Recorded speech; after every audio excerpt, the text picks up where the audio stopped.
I think it's affected us. At least 80% of our business has gone down. We don't get the customers that we used to get Monday through Friday in here from like Watoma, Red Granite, that would have doctor appointments here in town once a week for blood work, and then stop, have a good breakfast, and then go back home. Not anymore. They know, some know that we are open, and some think that we're closed, but how many parking spots are available for how many businesses on both sides? Who's going to get the first stall open? And with people working across the street, parking their van in a dumpster and whatsoever, people are like, oh, we're not even going to try. Because we come to work, we open up the doors, get only the coffee people, and then at least 4 or 5 hours sit with like no customers in here.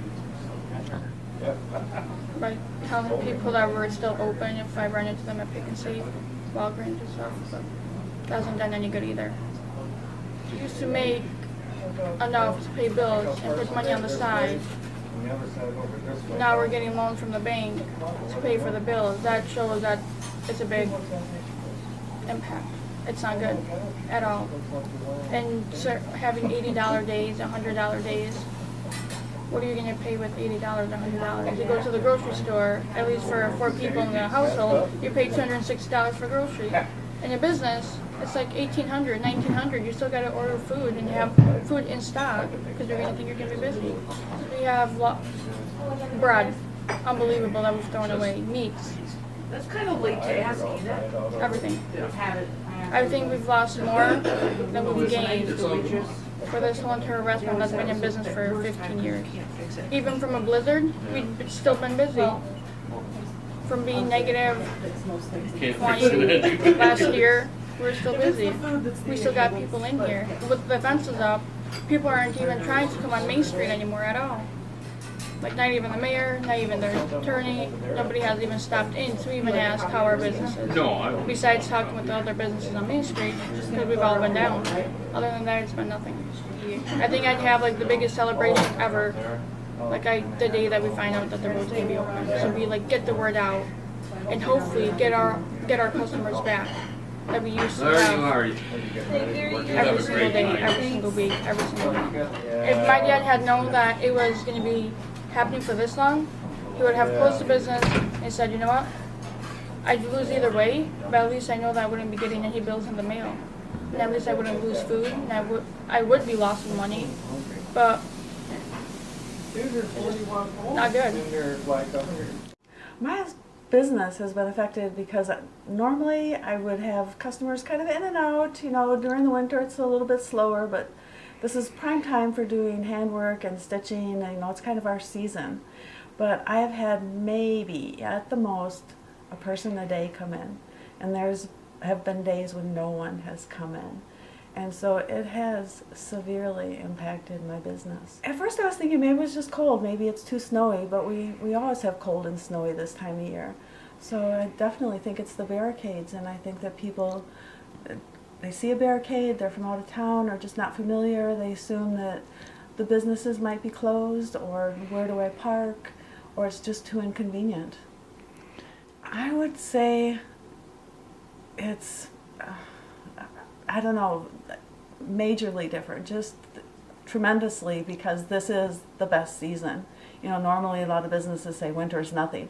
For me, it's a big deal because this is stitching season. It's frustrating in that, you know, and again, I'm putting it back on Boca, that it's their buildings. To me, it seems like it's their holdup. Our city bent over backward to give them the benefit of the doubt to begin with. And we have had a hard time even getting a sign, much less millions. I waited out for a little bit, but I've seriously thought about relocating. So, and I will have to. If this continues and the barricades don't come down, or even if the barricades come down, we lose 2 buildings, possibly even 3 buildings. That's a huge gap in a small downtown. So I really do, you know, I hate to say this, I love Ripon, but I might relocate. Business has been a lot slower. Like today, it's really quiet. I've only had a total maybe of 5 customers since 6:30 this morning, and with not being able to park out front, there really is no parking, and with it being so cold too, people gotta walk to get here. I would say a normal morning before the fences, we were steady. I mean, there were days we were slow, but we were steady too.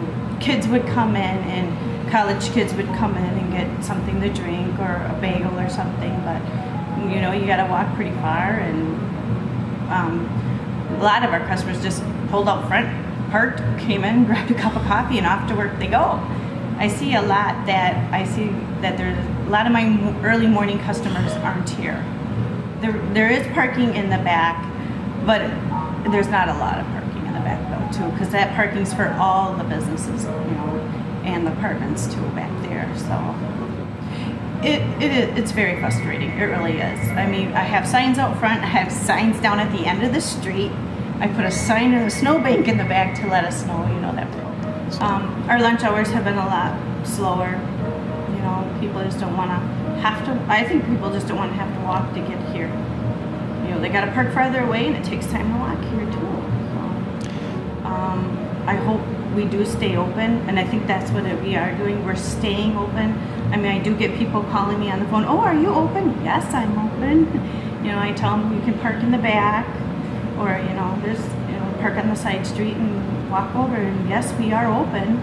I mean, the fence is right out in front of us.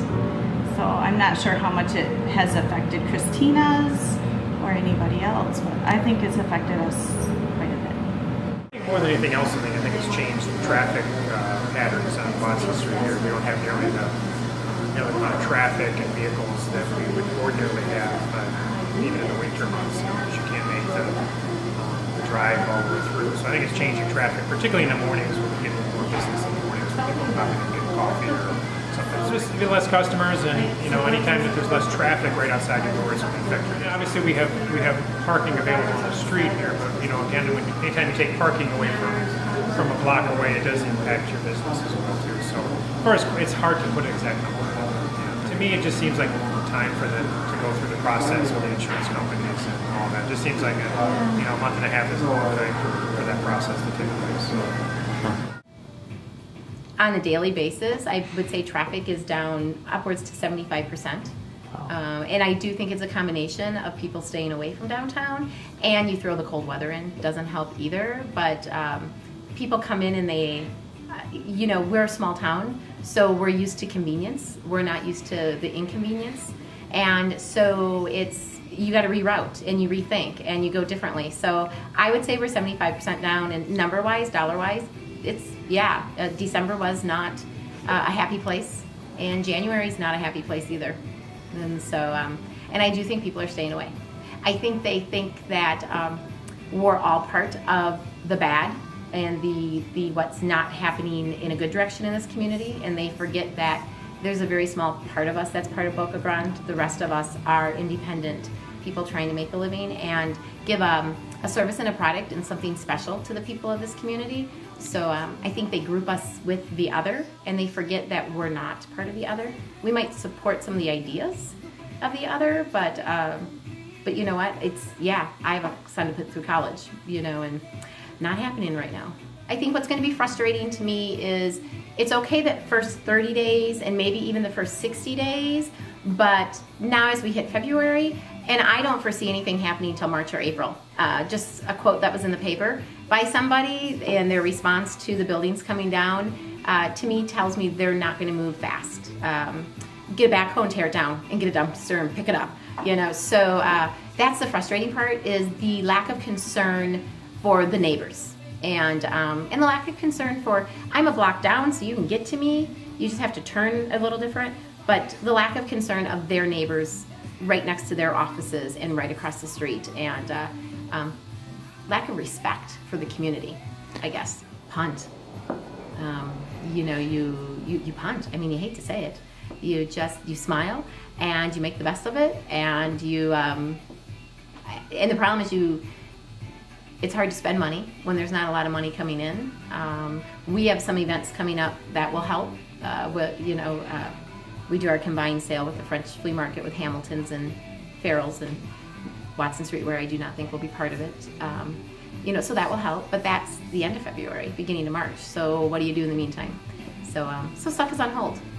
Yeah, a lot's on hold. Well, it's a tragic event for the people and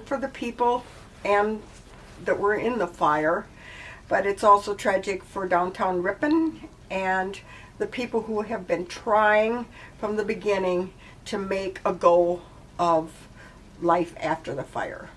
But we don't seem to be moving forward, so I think a lot of us are going to be just not be here. There's been a lot of Ripon people who've been very supportive in calling me to make sure it wasn't me that was affected by the fire, but we weren't affected by the smoke, but we were affected by the fire. Well, it came at a bad time for us because we lost all the last minute Christmas shoppers. Fortunately, it didn't happen and interrupted our Dickens Christmas because that's a year-round project. But it's been downhill and stagnant since this happened because because of the parking situation.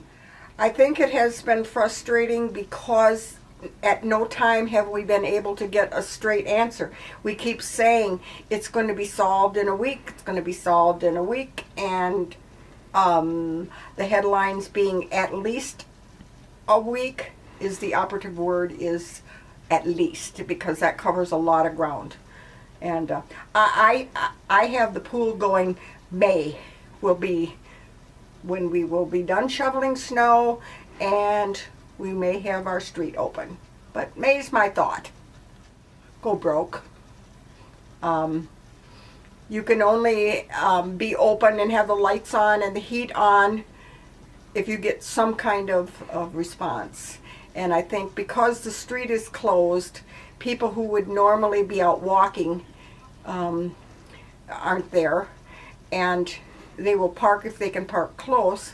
I keep putting my merchandise out in front so people can see that I'm still here. And when I quit putting my stuff outside, that means I've gone south. I want people to realize that if they want to continue to have a 300 Watson, we need more support.